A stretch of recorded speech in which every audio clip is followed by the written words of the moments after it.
So how did you look at high school? What was you looking like? High school? Yeah. See, where's the tape right, so look, this feels funny talking about myself in high school now because it's like I've been so far removed. It's like I've been a coach for 12 years now. So you know, like, Coach, man, stop talking about yourself. You know what I mean? Hey, well, listen, brag today. Let them know. But no, high school, man. So I was really like that. But my high school team was like that. So so New Bern High School, man. My coach Chip Williams. He's a dude. He's a dog. He gonna put that mentality in you. So this was us in high school. So you know how on Mondays you had to have weight training. First of all, you had that weight training every Monday. You run the 8-300s every Monday, off rip, squatting, and 300s every Monday. Every Tuesday, 300s, 110s, vertical jumps, frog hops. 110, you got 10 frog hops all the way down. You got vertical jumps, 10, and then that's every Monday, Tuesday. We got to it. You got to get the legs right. And every Friday, you was maxing. You maxing out every Friday. And it's during the season. So just imagine the off season. We running with weighted vests. Like, this is like, this is crazy over here. I was finna say, you talking about the off season, right? No, this is during the season. Boy. This every Monday on the first, and we're not even talking about practice. This one practice was still 3 hours. So that's how we used to get it. So he played in a different era. I played in a different era. Different era. So my coach is like that. So but I went to the state championship 3 years in a row. So let me tell you the funny story. You know who I lost to though? 3 years in a row. I lost 3 years in a row to Charlotte Independence. Chris Leak was the quarterback at the time. Ooh. They had Muhammad Massaquoi. They had Hakeem Nicks, Massaquoi. So Tommy Knotts, who's a big time coach, he's still winning championships now.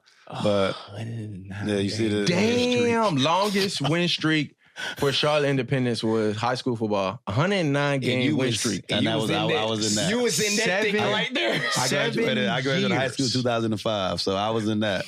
I seen the 2P, 3P, and the 4P. Oh, no. He seen the 2P. Second longest 11-player football streak in U.S. history behind De La Salle. That's how you lose, though.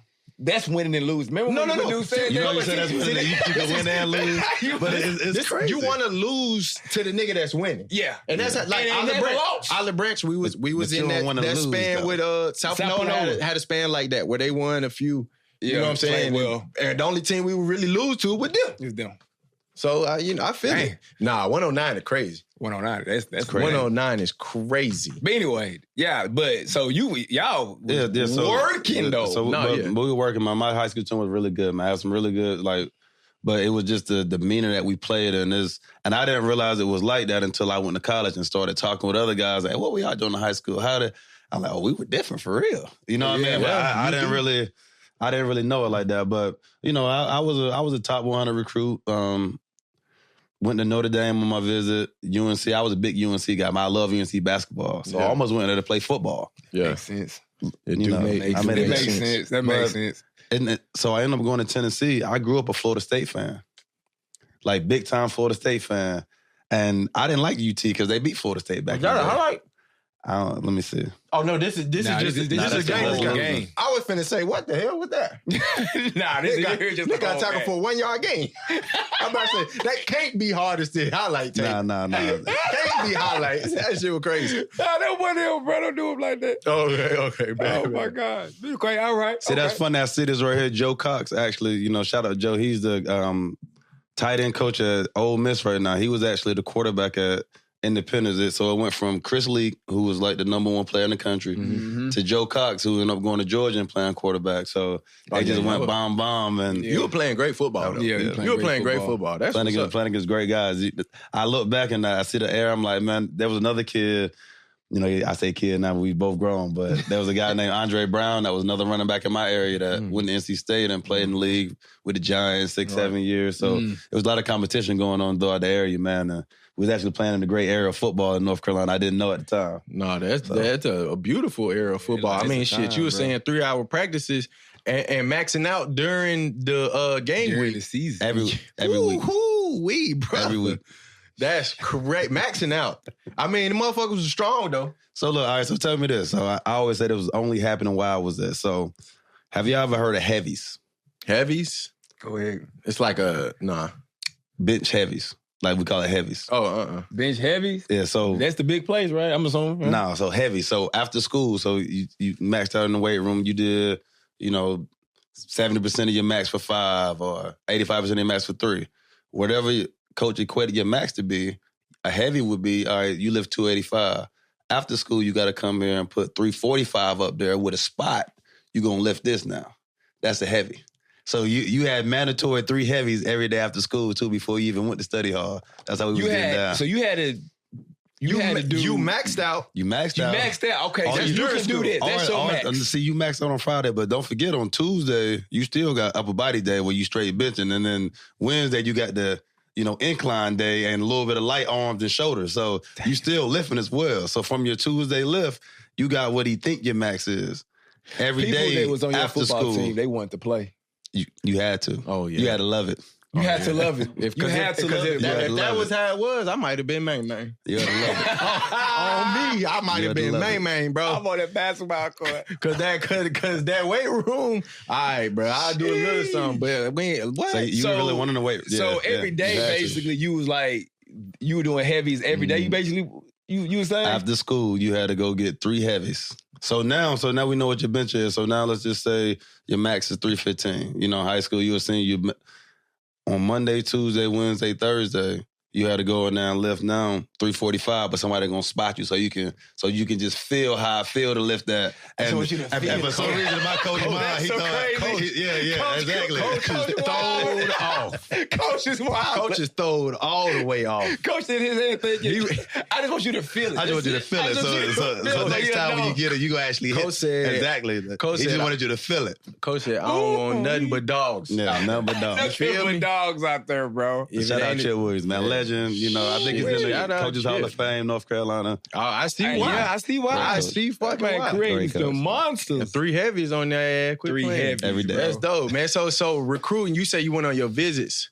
Yeah, so I went to Nebraska, which is crazy. Notre Dame? Yeah, why Nebraska, noticed, so there's a running back coach, man. Randy, he's still a running back coach right now, Coach Randy Jordan. He's from North Carolina. Okay. He played for Coach Callahan, who was the head coach at Nebraska at the time.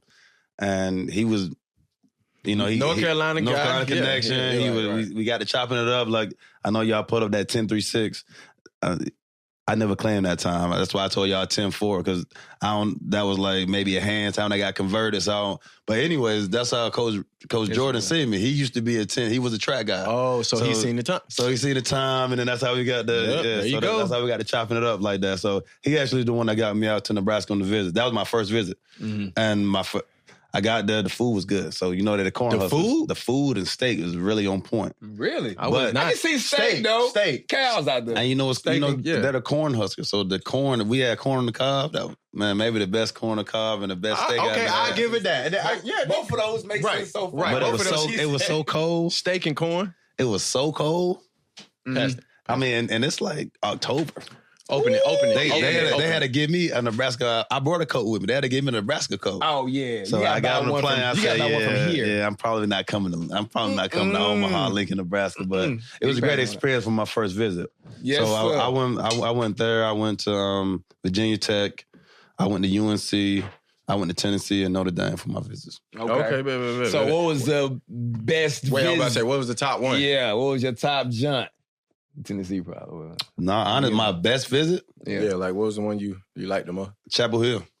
I had a time at Chapel Hill. Yeah, so, okay. So at the time, that's when Mike Mason was a receiver. He from Rocky Mountain. He was a top receiver that I ran track with. He ran on my track team with Coach Big Dave, and he was like my host there. And there was a lot of people from UNC that I knew low key. Ah, yeah. And this one Rashad McCants was turned in the area. So I'm on my visit. They got Kentucky. My bad, McCants. You podcasting now, so you know the story anyway. So they had a running back, man, that had just transferred from LSU. Barrington Edwards, I think was his name. That transferred to UNC. Okay. And those are my hosts, Barrington and Mike Mason. And we actually kicked it with Rashad McCants. On that Thursday, Friday, blah, blah, blah. And then that Saturday, they played against Kentucky, and he dropped like 28 in the game, man. So it was actually a really good visit. Wow. He shot 28 on him? Yeah, right there. Yeah, there you go. Oh, my running back. So you was I kicked home with him. then, So okay. I was home. So that was probably my best visit as far as just being at home and but Tennessee probably rolled out the best red carpet. You know, that's where they catered to everybody. That was a great visit on that point, but that UNC visit was turned. I had a great time. Right. Had a great time. Okay. Well, shit, what was the deciding factor on Tennessee over, because you know, shit, that's hometown right there. Yeah. And that was, you know, you can really tell the difference between like a basketball school and a football school. Yeah. This one I first felt the difference. All right. So when I'm at my UNC visit, I'm with McCants. You know, I told you that. So we go to a party. I think you had to be on the list. Might have been a frat party, whatever. McCants wasn't on the list. We go right in with McCants. Football players, they still stopped outside of the hold up. We on the list. I go to Tennessee. You ain't waiting on no lines. Oh, yeah. You know, okay, nothing. So that's the difference. So that's how I seen the first difference. And, you know, Tennessee, so I had a coach that he was a big Tennessee fan. So during the season, I had never been to a Tennessee game. He was like, man, you have to go to a game. I'm telling you, you'll love it up here. Because my official visit wasn't until January. So Coach came. Damn. We actually played. We had a game right before the playoff. He actually drove after the game. We drove to Raleigh, picked up his son, and we drove to Knoxville. It was like an 8-hour drive from New Bern. We drove throughout the night. It was an early game. They played Notre Dame, though. And I got to the stadium. It was 107 people, 107,000. I'm doing a vol walk before the team. Yeah. They yelling out, you know, the fans actually know my name already. So I'm like, this is a football school. You know what I mean? So that was just the difference right there, man. It was just the vibe, that feel. And then, you know, we going back to 2005, but I always wanted to compete and play with the best. Like, I'm from New Bern, North Carolina. And my mind, I just thought I was the best football player, for real. Like, you know, this is really before the internet was just starting to get really going like that. Yeah. Chris Leak was the number one player in the country. I didn't know him until we played him in the football game. Actually, you know what I mean? So, you know, 2004, 2003 was really when all the lists started really being a popular thing. So I want to go play with the best guys. And, you know, that year, 2005, we had the number one class in the country at Tennessee. And there was a lot of really good players on the visit. And then just that feel when I went to the game, man, it was just different. Yeah. So, I mean, I can just, we've talked about that before too. Yeah. Not for nothing. You talking about like, you know, North Carolina ACC, which at that time, I do feel like it was more basketball dominant with North Carolina, with Duke, you know what I'm saying, had Wake Forest. I mean, but it's still a football there too. I mean, you still have Florida State, but SEC? That shit did. It was different. That shit It's is different. different. Especially there, boy. That was different. And you know, they were playing against Notre Dame, and I'm like, oh, this is crazy. Yeah. Right. And then at the time, you know, they had two running backs that were both over 1,000 yards. And so, you know, the coach was hyping that to me. Then, you know, I mean, Trooper Taylor was a great recruiter. He takes it A&M right now. So Troop was a great recruiter, man. He literally had me watching the history of Tennessee backs and showing me all the backs. So they did a great job of recruiting as well, man. Yeah. You know, my mom and dad actually really loved, because, you know, they wanted me to stay close. Right. And, you know, once they went to Tennessee and experienced it, they was like, man, I'm about to say, go ahead. We like that for you right there. You know what I mean? So right. In the SEC, bro, all you got to do is just come to a game. Just come to a game. Well, you know, I was coach at the SEC school. So that was, I think we can get you to come to a game 3 times. Bro. We think we got you. Oh, for sure. You come to a game 3 times? Yeah. Because if you come back, you had a good time. And if you come back a third time, again? Oh yeah. He's locked. He's locked in. He's a lock. He's locked. You ain't lying. 3 times? You ain't lying. Oh, in one season? If you just come 3 times? Yeah. It wasn't even 1 season. But if you came in 3, bro, over the 2-3 years? Over like a 2-year span. But if you came 3 times in 1 season, come on, put his name down. Put his name down. No, that's what's up. So that sealed the deal. You went here and committed.